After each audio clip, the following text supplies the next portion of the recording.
Kung familiar po kayo, kung naalala nyo po, last Sunday, April 19, 2026, yung Israel po ay nag-anunsyo na magiging host sila sa Middle East ng pinakamalaki daw na LGBT festival. At gaganapin daw ito sa Dead Sea sa Hunyo o sa June 2026. Now, ito daw ay gaganapin simula daw June 1 hanggang June 4 at ito daw ay magiging live 24 hours. So, ilang araw yun at lahat daw po yun ay walang tigil. So, papalitan daw nila o they will turn yung middle ng Judean Desert sa Pride City. Papalitan daw nila bilang makulay na city. Ayun yung claim nila. So, sa movement na ito, ang pinakatanong kasi o pinaka-foundation nila ay yung salitang love. O pag-ibig, nag-iibigan kami. Pero more likely, itong love na ito ay maskara lamang ng kanilang mga immoralities, hatred, pride, envy. And you will name it na yung kasalanan na involved pa dito. What they mean about love o what they mean by the word love is not even biblical. O hindi ito yung ginagamit ng Diyos o ng mga writers sa Biblia. Sa panahon natin, kapag nag-uusapan yung salitang pag-ibig, ito'y parang isang force na wala tayong control pag tumama sa iyo. Kaya meron tayong mga kasabihan na we just fall in love. Pag nag-fall daw, para ka nahulog sa isang rooftop ng building tapos wala ka ng control kasi nahulog ka na. So, those ideas po ay galing sa Greco-Roman ideas. Yan, pag tinamaan ka ng pag-ibig, isa siyang force na pag tumama nasa iyo, wala ka nang magagawa. You are no longer the one who is in control sa mga decision mo. Ayun yung pag-ibig na idea ng mundo. Ito ay Greco-Roman idea of love. The question na kailangan natin i-address ay hindi naman tungkol kung alam ba natin ang pag-ibig, but rather is alam natin yung pag-ibig. Kung ang tanong ay paano ba dapat ito nakikita sa buhay ng isang Kristiyano. Alam natin kung ano yung pag-ibig, may idea tayo dito at hindi ito bagong salita sa atin. And we know, even if you are not aware, meron kang iniibig. Meron kang iniibig. Sa Book of John, in-address yun. Either you love God or you love the things of the world. Dalawa lang yun. Hindi pwedeng parehas. In-address din yun ni Kristo sa Matthew. Now, yung question na anong pag-ibig ba yung sinasabi dito ni John, may dalawang pag-ibig po na biblically, more likely ay laging ginagamit. Either phileo and agape. And sa Greek, yung kaninang binanggit ko na love na pinangahawakan ng mga LGBT, more likely ito yung eros or sexual. Pero dito sa 1 John, alamin natin ano bang pag-ibig itong sinasabi ni John. Kaya ngayong umaga po ay inaniyahan ko po na tayo po ay magsitayo. Ating pong basahin yung ating sermon text o salita ng Diyos sa 1 John chapter 2 verse 7 to 11. 1 John chapter 2 verse 7 to 11. Hayaan nyo gamitin ko po ang ESV na translation. At hayaan nyo po na pangunahan ko po kayo. Verse 7, Beloved, I am writing you no new commandment, but an old commandment that you had from the beginning. The old commandment is the word that you have heard. Verse 8, At the same time, it is a new commandment that I am writing to you, which is true in him and in you, because the darkness is passing away and the true light is already shining. Verse 9, Whoever says he is in the light and hates his brother is still in darkness. Whoever loves his brother abides in the light, and in him there is no cause for stumbling. Verse 11, But whoever hates his brother is in the darkness and walks in the darkness and does not know where he is going because the darkness has blinded his eyes. Maaari na po tayo magsiupo at hayaan niyo po na simulan po natin to sa panalangin. Aming Diyos Amang dakila sa lahat, kami nagpapasalamat muli sa pag-ibig na aming natanggap primarily sa pag-ibig ng Ama sa pamamagitan ng Panginoong Hesukristo.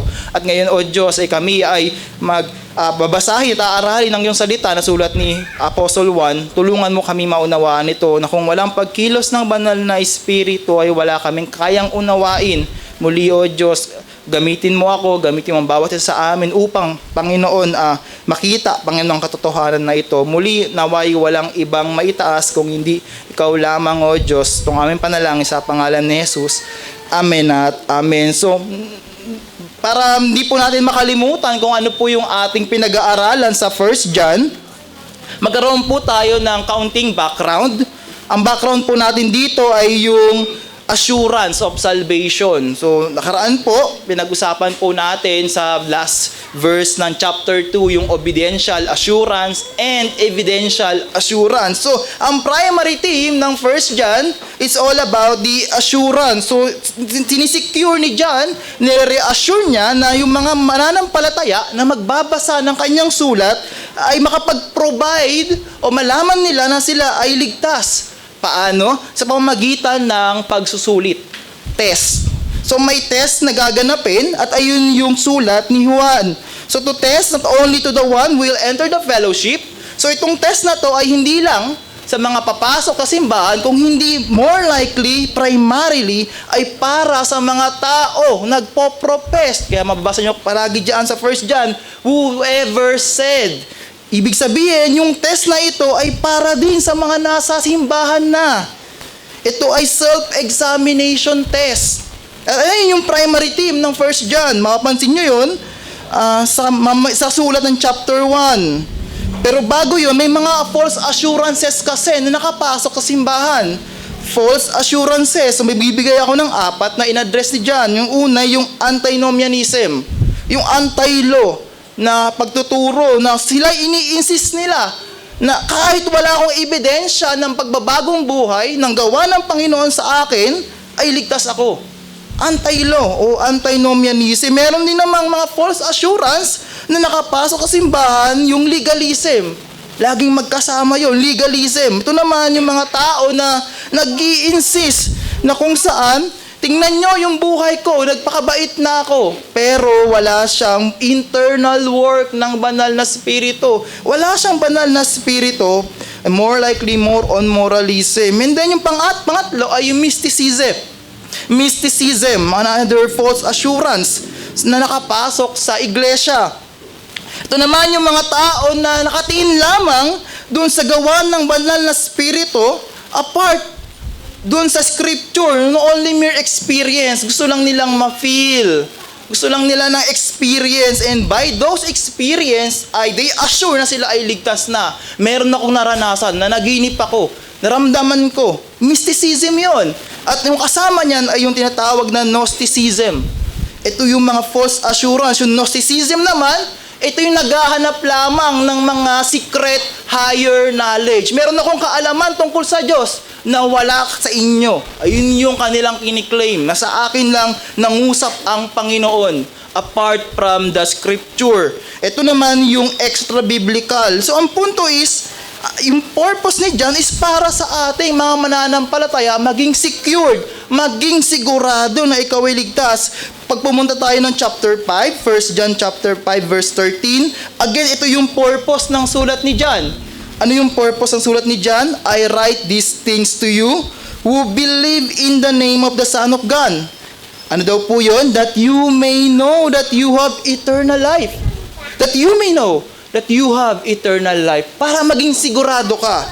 Hindi ka aasa sa experience, hindi ka aasa sa extra biblical, hindi ka aasa sa sarili mong gawa, hindi ka aasa sa mga mystical na experience lamang. So makikita natin dito yung series ng test ni John sa John chapter 1 verse 1 to 4, yung Christology. Ito yung naturo ko nakaraan na in-address ni John yung tamang pag-unawa, tamang kaalaman kung sino si Kristo. Sinicure ni John dito na dapat ang ebanghelyo ay nakatuon sa persona ni Kristo at sa kanyang gawa.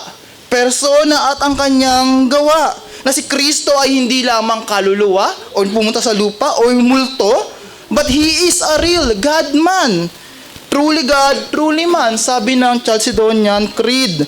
Kaya sinabi ni John sa 1 John chapter 1 verse 1, seeing by their eyes, nakita namin ang Panginoon, nahawakan namin ang Panginoon, narinig namin ang kanyang turo. Ito nire-reject ni John dito yung katuroan ng Docetism. Yung Docetism na sinasabi na si Jesus Christ ay only appeared to be human. Ay siya ay nag-appeared lamang na maging mukhang tao. So, implikasyon nun ay, kung ngayon yung pinangahawakan ng ibang mga Kristiyanong nakapasok sa simbahan, ay wala talagang totoong incarnation. Hindi lang incarnation, kundi wala talagang totoong namatay para maging atonement o pagbabayad sa ating kasalanan, which is in-address ni John sa chapter 2, na He is the propitiation of our sin. May totoong namatay na Kristo doon sa cross ng Kalbaryo. At the same time, nire-reject din ni John sa chapter 1 yung tinatawag natin doctrine ng Gnosticism. Yung secret spiritual knowledge na meron silang kaalaman na higher sa lahat ng mananampalataya. They said na yung kanilang pangunawa ay higher sa lahat. At ito ay laging connected sa salvation na meron sila. Kaya laging sinasabi ni John, whoever said, I know Him. Sabihin, may kaalaman. Pero kung sinasabi mo meron kang kaalaman, pero hindi mo kinikip yung kanyang commandment, ang judgment ni John ay sinungaling ka. He is a liar. Pagdating mo ng chapter 2, in-address naman ni John, o sa verse 8 muna ng chapter 1, yung human depravity. After niya i-establish ni John yung Christology, yung pauunawa natin kung sino ang Panginoong Hesukristo, and then in verse 8 to 10, yung pinakita ni John na depravity ng tao, in-expose dito ni John. By way of testing, sinabi niya sa chapter 1 verse 6 to 7, those who walk in the light with those who walk in darkness. May mga naglalakad sa liwanag at may naglalakad sa dilim. At kung ikaw ay naglalakad sa dilim, ikaw ay sinungaling. Pagdating mo ng verse 8 to 10, sinabi naman ni John, yung mga tao na kung saan nagsasabi na wala silang kasalanan. Wala akong kasalanan. And then, anong sabi ni John? Yung sa kabila naman, ay nagko-confess ng kanilang kasalanan. May mga taong nakapasok na kung saan sa kanilang kasalanan, sa kanilang sinfulness na meron sila, hindi nila makita na sila'y makasalanan. Maaari po ba yun? Maaari po yun, mga kapatid. In the same time, they telling God as a liar by saying na sila ay walang kasalanan. So, maaari po pala yun. Nasabihin mo sa Diyos, ikaw ay sinungaling, sapagkat ako hindi nagkasala, sabi sa verse 10 ng chapter 1. And pagdating mo ng verse chapter 2, verse 3 to 6, ito naman yung test ng obedience natin sa Panginoon by keeping His commands, o matatawag natin na practical theology. And saying they know God, and yet does not keep His commandment is a liar. So doon tayo natapos nakaraan. Doon tayo nanggagaling. May test of obedience. Pero by chapter 6, o by verse 6 ng chapter 2, ito ay general pa lang. General pa lang yun. Wala pang specific na binibigay si John about sa test. Sinasabi lang niya, merong pagsusulit at kailangan mong lakarin yung nilakad ni Kristo. So ngayon ay nasa chapter 2 na tayo in verse 7 to 11. Ito ay another test nang meron talaga tayong pakikisama or fellowship with the triune God. It is the test of love. The test of love. Those who love at sa mga hindi minamahal ang kanilang kapatid, or we can say na these tests are that brotherly love. Do you know what test is this? It is the test if you really love your brother. Do you want to be sure that you are being saved? Gusto mo maging sigurado ka na ikaw ay ligtas, ikaw ay may pananahan ng banal na spirito, ay kayo nakareceive ng ebanghelyo at ng pagpapala at biyaya ng Diyos? Minamahal mo ba o minamahal mo ba ang iyong kapatid? So we are now dealing with the practice of love. Hindi lang to tungkol kung ano ang pag-ibig, but rather, if you really love your brother, ano yung dapat mong ginagawa? Now, kailangan natin makita na si John ay still in the walking, ay still in the theme of walking in holiness. Tandaan natin, bago mag-verse 7, ito ay connected sa verse 6, sinasabi doon ni Juan na those who walk in the same manner kung paano naglakad ang Panginoon. So kung titingnan natin to in the lens kung paano si Kristo naglaka dito sa lupa. Paano si Kristo naglaka dito sa lupa. So nasa team tayo ng holiness. Walking in holiness. In verse 7, hayaan niyo magsimula tayo sa verse 7. Beloved, I am writing you no new commandment. I am writing you no commandment, but an old commandment that you had from the beginning. The old commandment is word that you have heard. Sinimulan ni Juan sa salitang beloved. At alam niyo ba, nakauna-unahan o unang beses ni Juan ginamit yung word o salita na beloved dito sa kanyang sulat. At alam natin na punong-puno ng beloved itong salita ng 1 John. Ginamit ito sa chapter 3 verse 21, chapter 4 verse 1, verse 7, verse 3, 3 John chapter 1 verse 2, verse 5, verse 11. Ibig sabihin ito yung kauna-unahan na in-address ni Juan ang kanyang mga kapatid sa kanyang sulat as beloved. Sa ibang translation, ginamit yung brethren. Brethren, dear friends. Sa Tagalog, mga minamahal. So, ang pinapakita lang dito ni John ay merong endearment, may intimacy. Now, he's addressing them, tayo, with a care, with a love, na kung saan kanyang isusulat. At the same time, we are reminding sa ating relationship, hindi lang sa kanya, kung hindi sa Diyos, by addressing us, beloved. He is now talking dun sa mga tao na naka-receive ng grasya ng Panginoon. Hindi na ito basta generic o general. Ito ina-address specifically sa mga mananampalataya. At sinimulan niya yon after ng beloved, but an old commandment that you have heard from the beginning.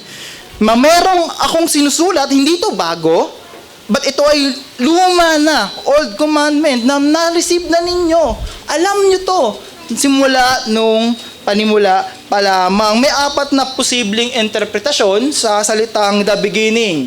Sa salitang the beginning, at malaki yung part nito sa ating interpretation sa 1 John chapter 2. Yung unang the beginning, na kung saan na na-receive ng mga mananampalataya, syempre ay yung pag-ibig sa ating kapwa.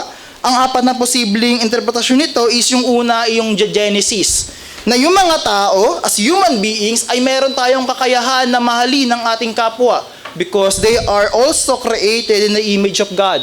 Ito ay innate na sa atin. Sa panimula pa lamang, ay marunong na tayong magmahal ng ating kapwa because they are also created in imago Dei. Yung pangalawang the beginning ay yung Old Testament na kung saan yung tinutukoy ay yung Decalogue.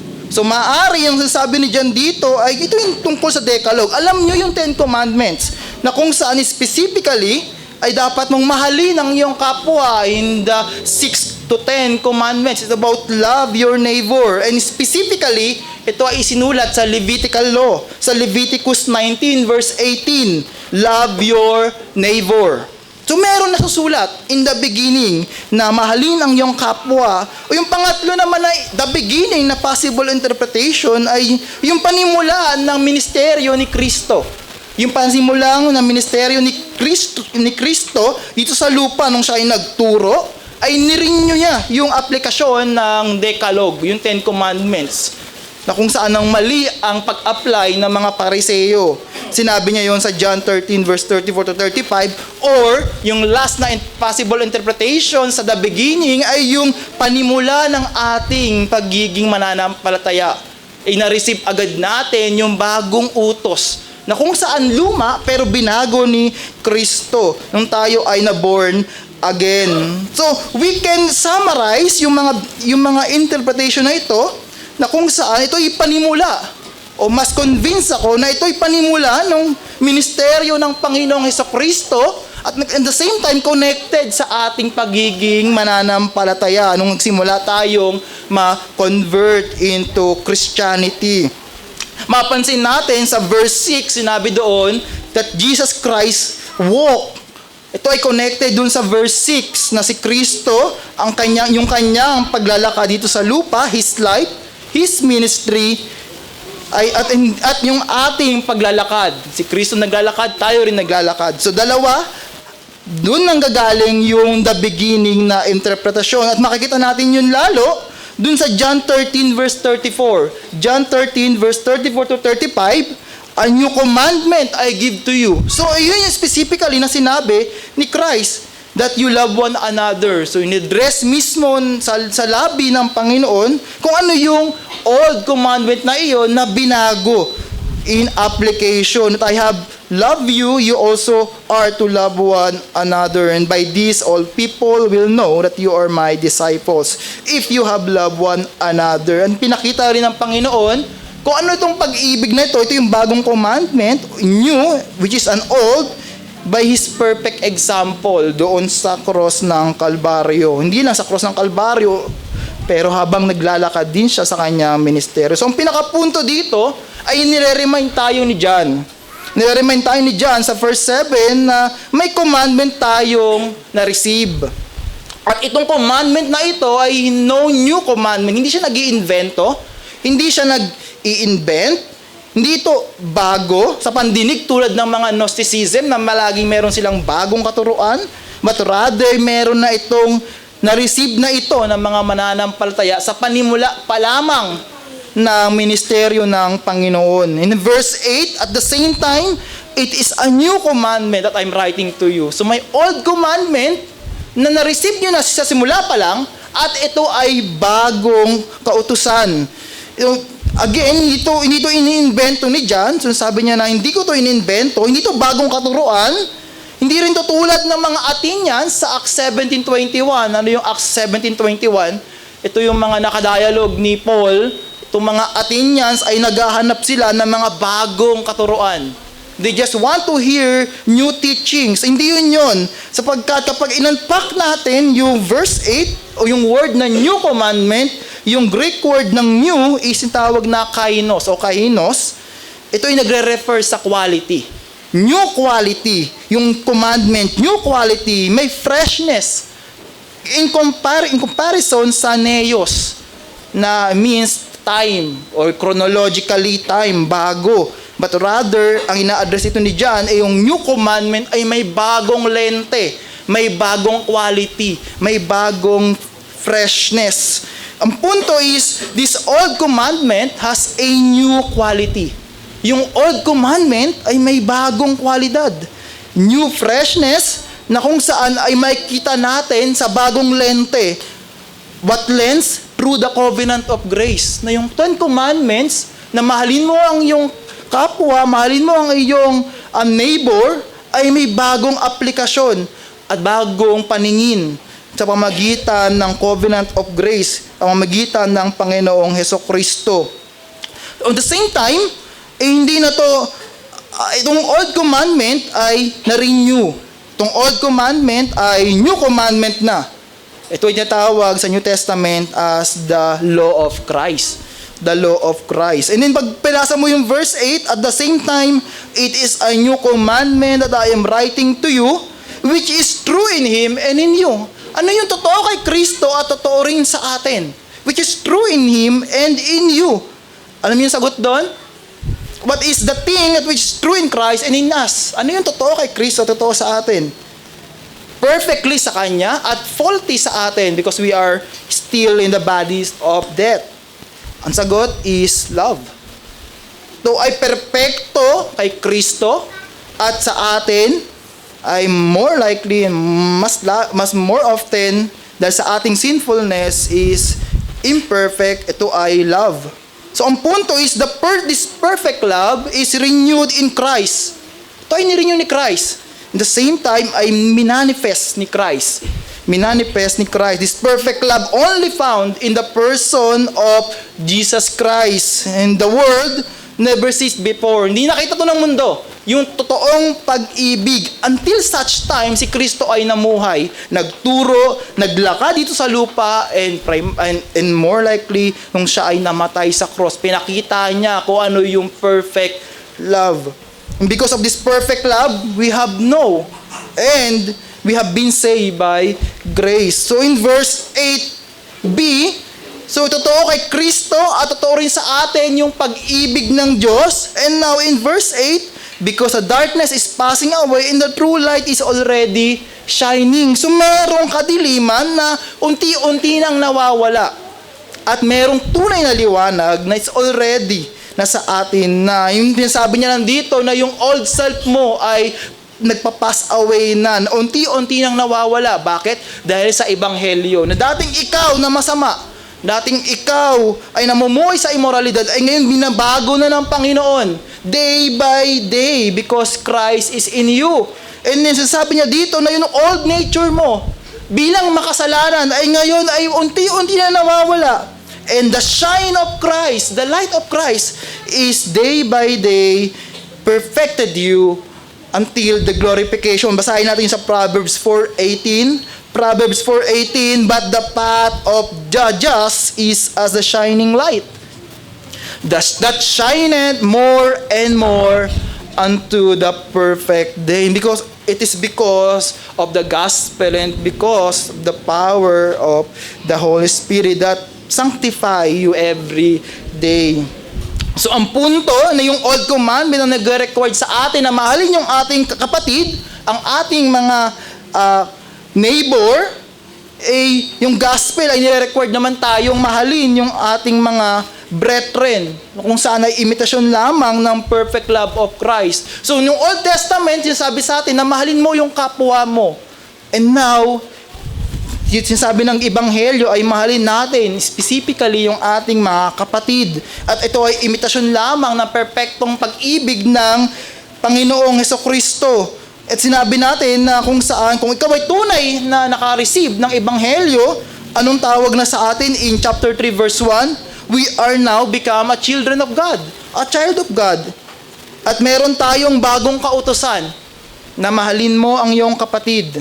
At ito yung bagong utos na kung saan nag-rule sa ating mga buhay.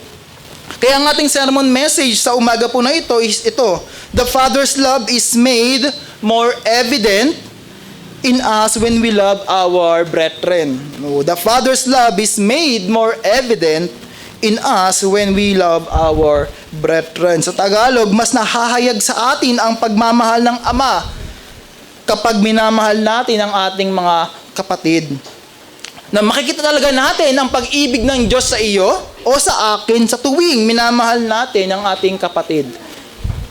In verse 9 to 11, which yung kasunod ng verse 8, so after establish ni John kung ano yung bagong commandment na ito, na kung saan hindi talaga to bago, ito ay luma na, pero may bagong aplikasyon dahil sa ginawa ni Kristo sa cross, which is under na ng covenant of grace, ay may panibagong test in verse 9 to 11. At itong test na ito ay yung sinabi ko kanina, the test of brotherly love. The test of brotherly love. In verse 9, sinulat na naman ni John yung salitang whoever says, he is in the light and hates his brother is still in darkness. Meron na namang profession. Merong uling nagsasabi na sila ay nasa liwanag. Ako ay nasa Diyos because God is light. Ako ay nasa Diyos.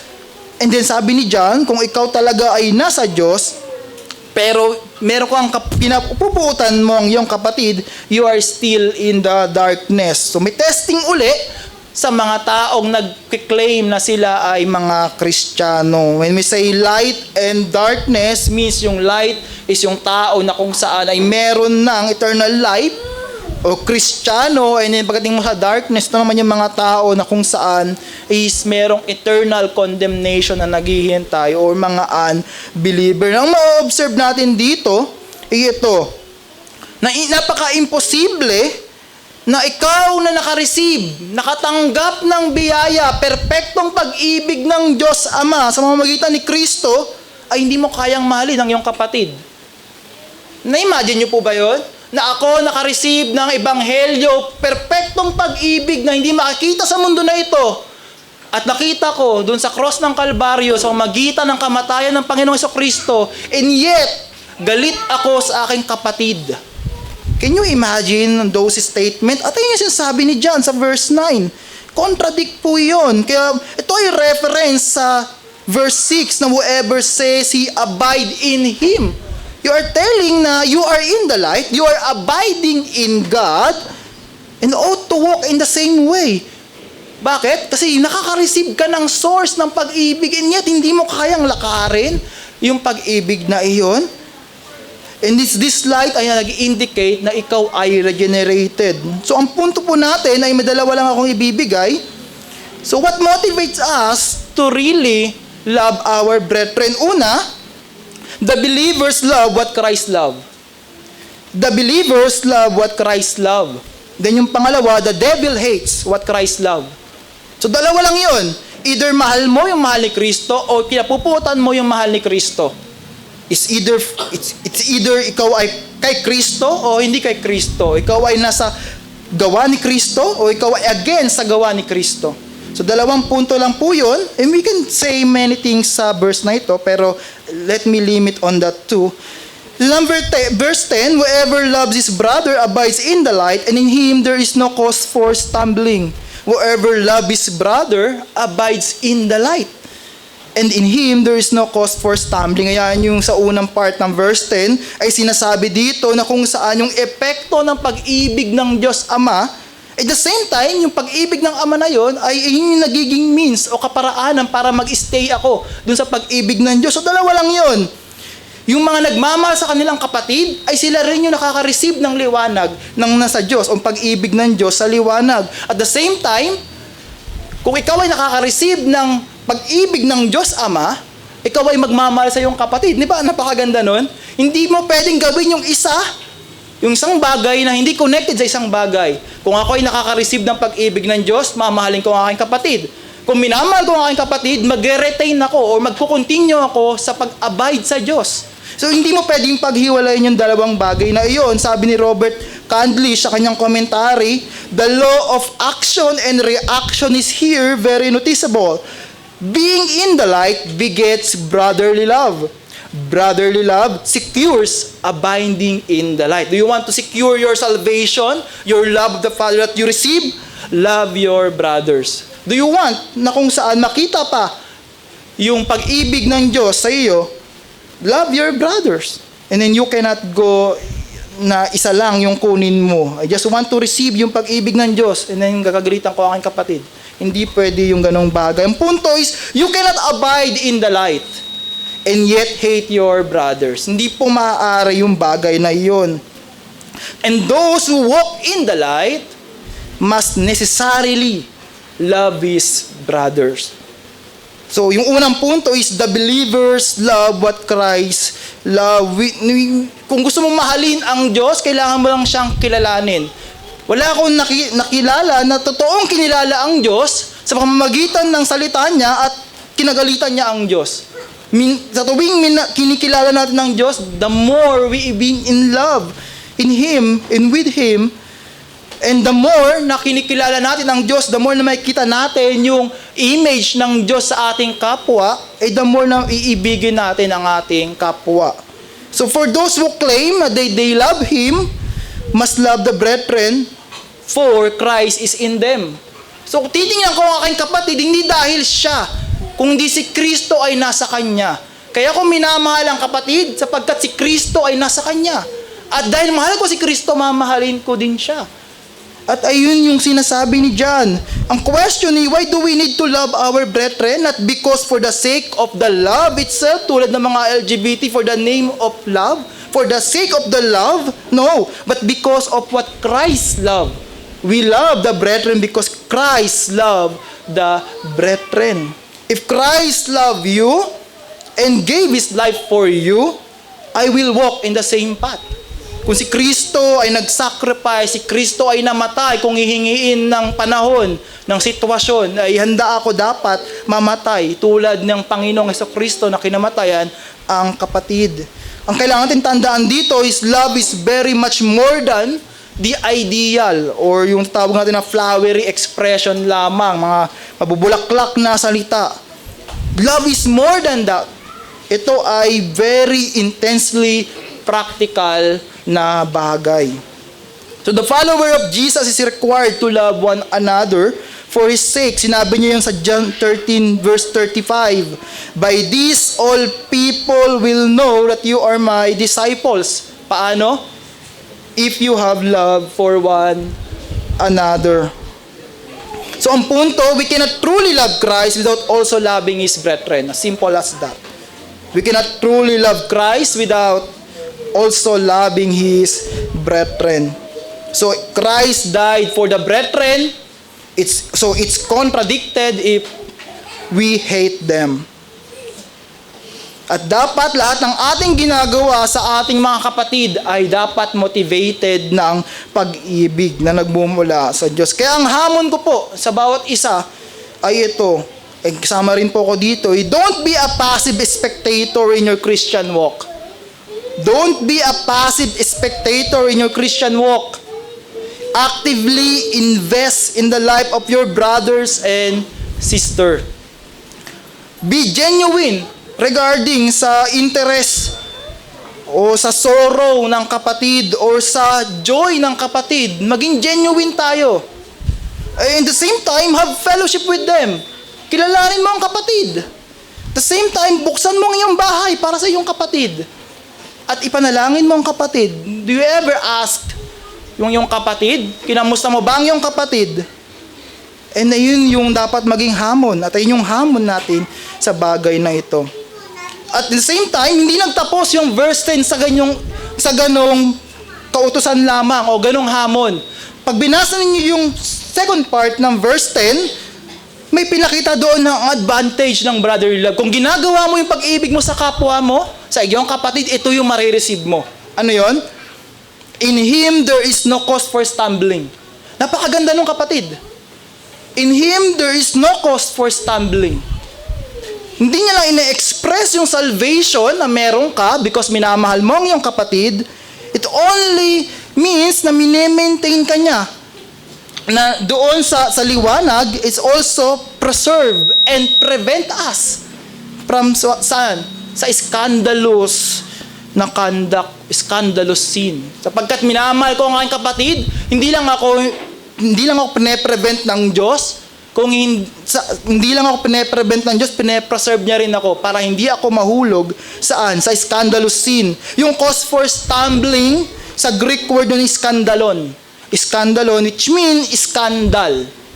May mga babalitaan tayo mga Kristiyano na kung saan na-fall into extremely scandalous na sin, nag-fail sila to love their brothers or their brethren. Because primarily, pag sinabing skandalon, or scandal, it is a snare, a trap laid sa mga kaaway. So, ibig sabihin dito, kapag binamahal ko ang aking kapatid, wala akong stumbling block. Hindi ako magiging stumbling block or offense sa aking kapatid. At the same time, hindi rin ako ma-offend sa kanya. Kasapagkat minamahal ko siya. Sa ibang translation, yung stumbling block ay ginawa o translated as offense. In Psalm 119 verse 165, anong sabi doon? Great peace have those who love your law. Nothing can make them stumble. Sapagkat minamahal ko ang salita ng Diyos, ina-apply ko sa buhay ko to, minamahal ko ang aking kapatid, walang akong na kahit ano sa pamamagitan ng providensya ng Diyos na makakarating sa akin na may stumble ako. Pagkat minamahal ko ang kapatid. Meron siyang sinabi sa akin, seemingly parang di maganda, pero minamahal ko siya. Hindi ako mai-stumble sa bagay na yun. Yung punto is, brotherly love is a wonderful preservatives and preventives to offense. Brotherly love is a wonderful preservatives and preventive to an offense. To love for brethren is a proof of being in the light, for the light is the cause of His love, as love is the effect and the fruit of light. So yung pag-ibig natin sa ating mga kapatid ay pruweba lamang na tayo ay nasa liwanag. Sapagkat yung liwanag na iyon ng Diyos ay nagbibigay ng pag-ibig sa atin. At yung ating pag-ibig sa ating kapwa ay yun lang ay bunga lamang or prutas ng pag-ibig ng Diyos. And yung pangalawang punto ay ito, the devil hates what Christ loved. The devil hates what Christ love. Yung una is the believers love what Christ love, and then yung naman ay yung the devil hates what Christ love. Kinagagalitan o pinapuputan ng demonyo ang mga minamahal ni Kristo. Kinapuputan ng demonyo ang mga minamahal ni Kristo. The devil hates Christ. Yes. Therefore, he hates the Christian. Therefore, he hates the Christian. Sabi sa verse 11, our last verse, but whoever hates his brother is in the darkness and walks in the darkness and does not know where he's going because the darkness has blinded his eyes. So itong verse na to ay kinokontrast niya muli yung mga nagkasabing sila ay nasa liwanag at sa mga totoong at praktikal na merong o nagpo-possess ng banal na espiritu. Dito ay din-distinguish yung totoong mananampalataya at sa mga nagsasabi lamang na sila ay mananampalataya. Ma-observe natin dito na yung hatred ay hindi lang ito tungkol na hindi ko lang siya hindi lang kami vibes. Kasi siya more on ganito yung trip niya Hindi. Yung hatred dito, kapag inalam nyo to, binanggit na to ng Panginoong Kristo sa kanyang ministeryo. Pumunta tayo sa Matthew 6 verse 24. Matthew 6 verse 24. No one can serve two masters, for either he will hate the one and love the other. And then in-explain ng Panginoon, ano yung hate na yon? Sa next verse, sa verse 20, sa next part ng verse 24, or he will be devoted to the one, which is love, and despise the other. That's the term. Hate is equal to despise the person if you hate them. So the devil despise those Christian, those what Christ received, yung pagmaibig ni Kristo. You cannot serve God and money sa Matthew 6 verse 24. So ibig sabihin, to hate is to despise. Ang pag sinabi natin despise is to feel contempt. Sa synonym nun, another translation, to abhor. To abhor. Sabi ni R.C. Sproul dyan, to abhor is a strong word. Sabihin nun, gusto mo siyang wasakin, gusto mo siyang patayin, gusto mo siyang pahirapan. So you being hated sa ating kapatid, hindi ko lang siya trip. Hindi ganun yung kababaw yung term. It is a strong hatred that you only want sa tao na yon ay distraction. Alam niyo yung case ni Abel at Cain? Abel and Cain, na kung saan yung isang kapatid ay nagselos sa offering na tinanggap ng Diyos sa kanyang kapatid at sa kanya ay nireject. Anong ginawa niya? Pinatay niya. Ano mong sabi doon? It is lit. Anong sabi niya doon? Sabi sa Genesis 4:9, then the Lord said to Cain, where is Abel your brother? Saan yung kapatid? Abel. Saan yung si Abel na yung kapatid? Doon sabi niya, he said, I do not know. Di ko alam. Am I my brother's keeper? Kapag tinanong tayo ng Diyos, nasaan yung kapatid? Panginoon, di ko alam. Ako ba ang doon? Am I my brother's keeper? Ganun yung response. Cain. And we can know, when we can share, we can set iba pang mga example like kay Esau and kay Jacob, kay Joseph at yung kanyang mga kapatid. You can name yung mga magkakapatid na nag-aaway-away. At hindi lang yung basta dislike. O dahil hindi lang kayo vibes, hindi lang kayo magka-connect. Sabi ni Arthur W. Pink, o mas kilalang A.W. Pink sa kanyang komentaryo, ang kabaligtaran ng liwanag ay kadiliman, walang gitna sa kaharian ng Diyos. Ang wala sa liwanag ay nasa kadiliman at ang hindi umiibig sa kanyang kapatid ay sa katotohanan na pupuno ng galit sa kanya. Hindi mo iniibig yung kapatid, therefore you are hated or hating your brethren. Nang walang neutrality dito. Walang neutrality. Either you love your brother or hate him. Those who truly love Christ ay mamahalin mo rin ang lahat ng kay Kristo. At sa children naman ng devil, they hate all who are in Christ because ito ay na kay Kristo.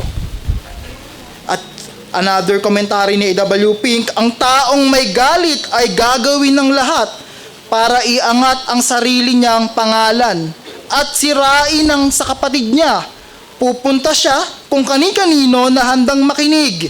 Ikinukwento at pinalalaki ang bawat pagkukulang ng kapatid niya. Ang ganitong masamang ugali ay malinaw na nagpapakita na siya ay anak ng dyablo.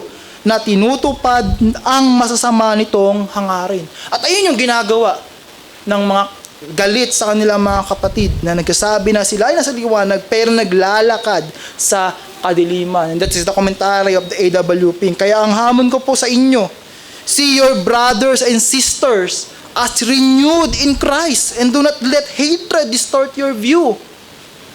See your brothers and sisters as renewed, binago ng Panginoong Jesucristo, at huwag mo hayaan yung galit or discomfort mo ay maging hindrance or maging blind sa iyong paningin sa Kanya.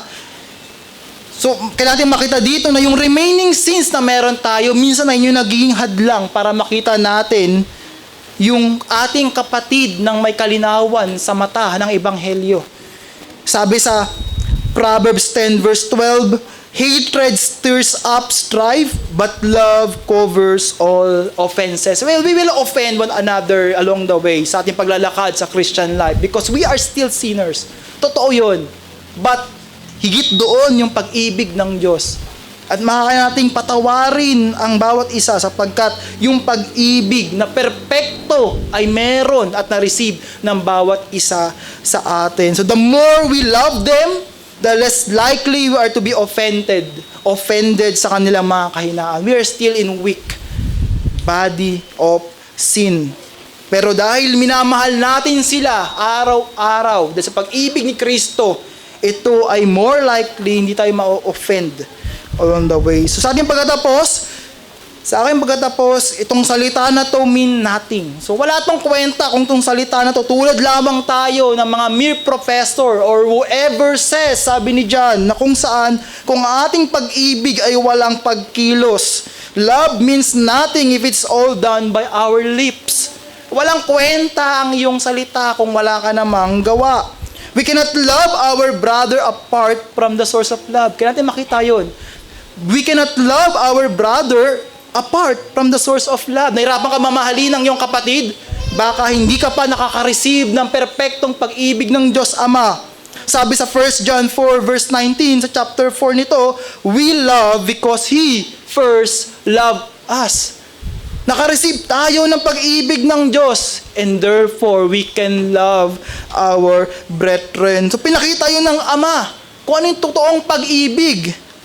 By what? By sending His only begotten Son, Jesus Christ, on the cross to bear our sins, to pay the price for our sins, for you and for me. And if you trust in Jesus Christ and His finished work on the cross, you will be saved. And you will receive the love of the Father that you cannot imagine. Hayaan nyo magtapos ako sa chapter 3 of John chapter 3 verse 1. In 1 John chapter 3 verse 1, see what kind of love the Father has given to us that we should be called children of God. And so we are, the reason why the world does not know Him as is that it did not know Him. And then sa chapter 4 verse 19, we love because He first loved us. If anyone says, I love God and hates his brother, he is a liar, for he who does not love his brother whom he has seen cannot love God whom has not seen. In verse 21, and this commandment we have from Him, whoever loves God must also love his brothers.